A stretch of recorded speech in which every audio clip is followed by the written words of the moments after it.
What is up, guys? Stay safe here. Classic Wrath has done the impossible, kind of. It has shattered Classic Vanilla's Warcraft log upload record, which is a pretty good approximation, overall approximation for the overall health and player population of Classic WoW. 2 weeks into Classic Wrath, more people are raiding than there were 26 weeks or 6.5 months into Classic Vanilla, which was Classic Vanilla's absolute player peak, which took place during Blackwing Layer phase. Now, that's fucking nuts. Holy shit. Look at this. I think that also there is like the element of accessibility. It's easier to get a character or get a second character to 80 than it was to get a second character to 60. So yeah, raiding being more accessible, having to take less people into raiding, and on top of that, leveling up to 80 is easier than leveling up to 60. So you put all these, the colors here, by the way, so for anybody who doesn't see here, the blue is the Alliance rating parses, and red are the Horde rating parses. And this is the different weeks that Classic has been out for. So this is like 2019. This is the week that it came out, and like you can see, BWL I think was probably about right here, and then everything else kind of went down from there. Classic Vanilla peaked at 489,000 players. That's a lot of players. While last week, though, in Classic Wrath, it peaked at 540,000. And it's entirely possible that in the future, that number gets even bigger as we move towards two of WoW's most famous raids of all time, Ulduar and Icecrown Citadel.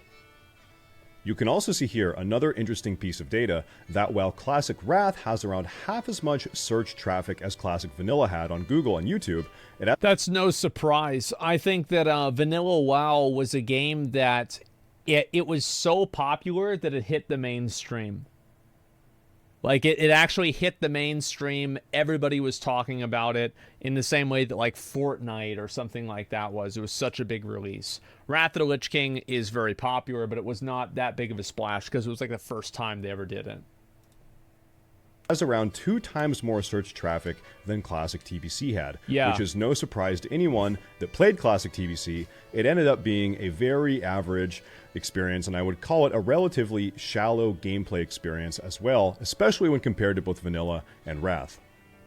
These numbers also likely mean that Classic Wrath is currently the most popular MMO in the world when compared to some of its other big competitors in the MMO genre, which isn't hard to believe when we consider that in 2009, Wrath of the Lich King... Let's see this real quick. So we got Final Fantasy's red, OSRS is yellow, Elder Scrolls is green, New World's purple. Okay, so I guess this is whenever the preview event came out. This was the beta. This was the release of New World. World of Warcraft, and I guess he's talking about Wrath of the Lich King. This isn't just WoW, period. It's just Wrath of the Lich King. Is that WoW is the most popular MMO right now? That's nuts. Well, I guess not including... It's hard to differentiate World of Warcraft and World of Warcraft Classic.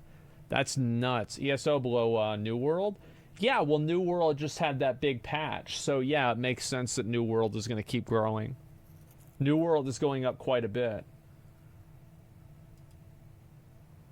Which isn't hard to believe when we consider that in 2009, Wrath of the Lich King was the absolute peak of World of Warcraft's subscription numbers, everybody with knew about over Wrath. 12 million players worldwide.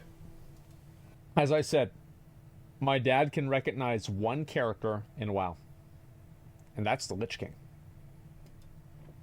So why is Classic Wrath so insanely popular back in the day and also right now?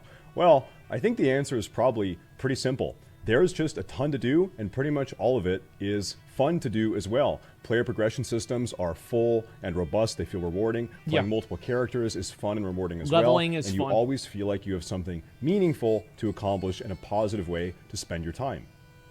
Now, interestingly enough, if we look back at Classic Vanilla and Classic TBC, it was during Phase 2 of each of these expansions that we saw their absolute player peaks according to Warcraft log uploads. Yeah, I think that makes sense. So I'd say we can probably expect the same thing as we continue through Classic Wrath. But with Classic Wrath, with Phase 2 comes Ulduar, a raid that is probably...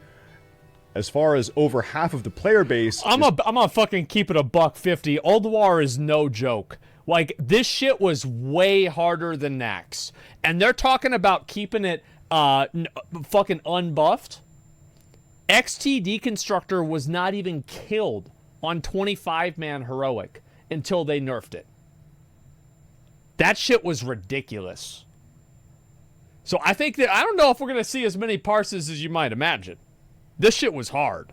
But I bet there's a lot of people that are going to try. Concerned, revered as the best raid ever released in World of Warcraft's history.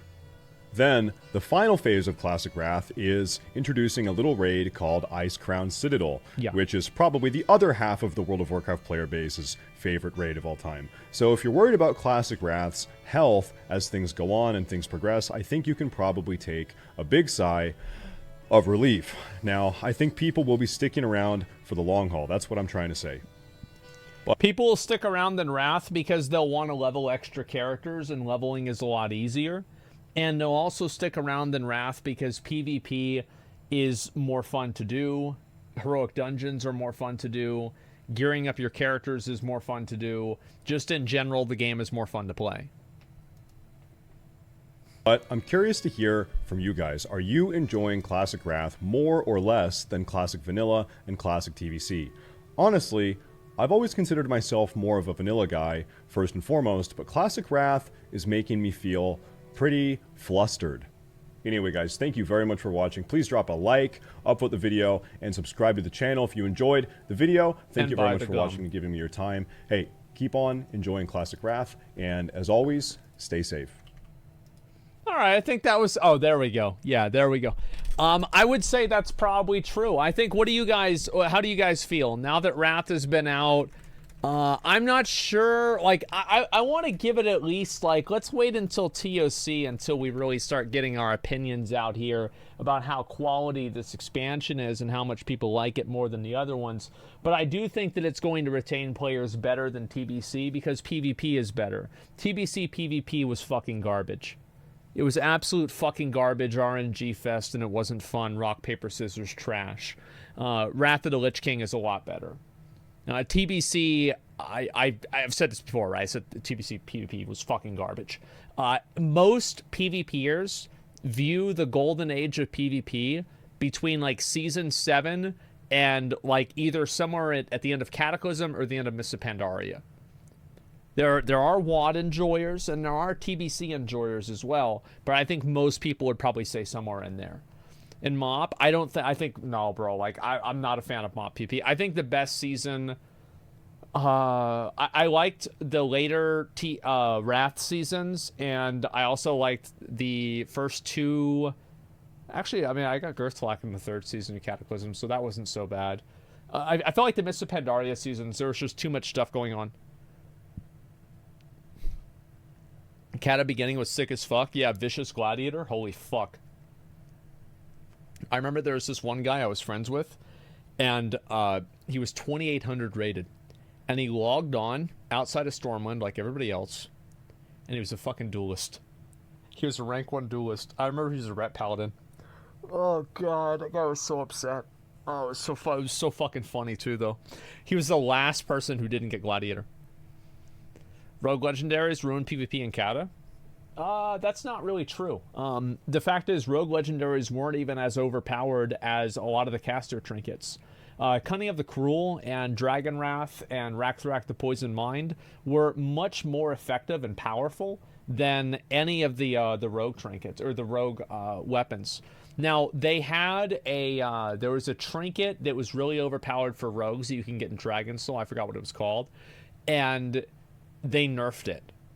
So they got rid of that. It was Vial of some fucking shit, right? Vial of Shadows, yeah. Yeah, this got nerfed very early on because rogues were able to one-shot people with it. Let's read some of the comments here. What do people think? First time playing Wrath to its full extent, I absolutely love it. Yeah, I mean, I think a lot of people like Wrath because it's also not as punishing as TBC, and I just feel like the raids are they're fun to do. Like, playing your class is fun in general. I think that you have the best mix between, like, you know, having a class fantasy that you're good at some things and not others, and at the same time you have a you have a large toolkit to solve different problems. Did you PvP a lot in Wrath? Yeah, in Wrath of the Lich King, that's whenever I got my highest rating. I was like 2550, 2600, something like that in Wrath. This was in Season 7. I've been enjoying Wrath 10 times more than TBC, every part from leveling, rating, gearing, etc. Yeah, it was fucking great, man. Dual spec was a big thing too. Yeah, dual spec was fucking huge. Was Big Dick easy? Yeah, it was fucking great, man. I played with a prop paladin, and he would heal me. Yeah, we absolutely did like the cheesiest shit.